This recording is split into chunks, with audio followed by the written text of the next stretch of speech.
Students, हमारा first question है land and building book value ₹1,60,000 sold for ₹3 lakh through brokers who charge 2% commission on the deal and generalized the transaction at the time of dissolution of the firm. इस question को हम दो तरह से कर सकते हैं। एक तो है कि जब हम इसकी सेल कर रहे हैं तो पहले हम एंट्री डालेंगे सेल की, फिर उसके बाद हम एंट्री डालेंगे कमीशन पेड की। और दूसरा मेथड है जब हम सेल कर रहे हैं उसी में कमीशन को एडजस्ट करके हम एक ही एंट्री डाल के उसको कंप्लीट कर सकते हैं। तो मैं आपको दोनों मेथड से सिखा रही हूँ, आपको जोन सा इजी लगे आप उसको फॉलो कर सकते हो। तो फर्स्ट मेथड के अकॉर्डिंगली यहाँ पे है जब हम एसेट को सेल कर रहे हैं तो एंट्री आएगी bank account debit to realization account. तो ये सेल हो रही है हमारी 3 लाख रुपए से being land and building sold.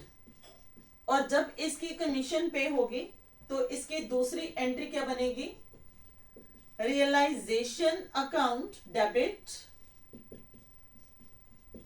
6,000, क्योंकि उसने बोला 2% ऑफ द डील, तो 2% 3 लाख का हो गया तुम्हारा 6,000 to bank account 6,000 being commission paid.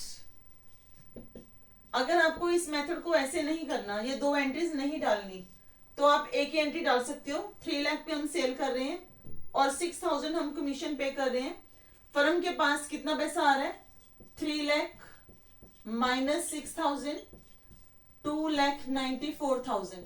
तो आप क्या डालोगे, bank account debit to realization account 2,94,000 being land and building sold and commission paid.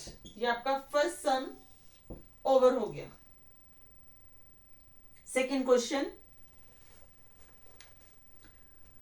Pass the journal entry when an unrecorded liability of 15,000 is settled at ₹10,000 and paid by X a partner on the dissolution of the firm.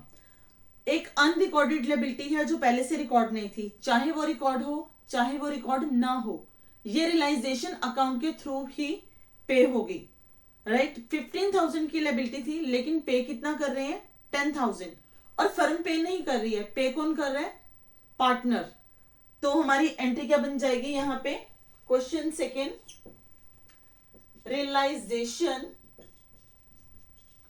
Account debit to X capital account 10,000 being unrecorded liability paid by X। Second question complete. इसका B part एक और दिया हुआ है, what journal entry will be passed when a machine having book value of 15,000 is given to Rakesh, a creditor of ₹22,000 at an agreed value 12,000 toward part payment of his dues। हमारा एक creditor है, payment करनी है उसको हमने 22,000 की। उसको हमने बोला कि आप भाई मशीन ले लो। अब इस मशीन की वैल्यू कितनी है, 15,000, लेकिन इसकी सेटलमेंट कितने पे हो रही है, 12,000 पे। मतलब हम उसको 12,000 की मशीन दे रहे हैं। मशीन की वैल्यू कम है ज्यादा है इससे कोई मतलब नहीं है, हमारी सेटलमेंट किस पे हो रही है, 12,000 पे। तो मशीन चलेगी उसकी 12,000 की। बैलेंस कितना बचा, 10,000। ये 10,000 हम उसको कैसे पे कर रहे हैं, पेड बाय कैश और चेक, जो भी इसका होगा। इसने कुछ नहीं मेंशन करा, आप कैश भी लिख सकते हो, बैंक भी लिख सकते हो।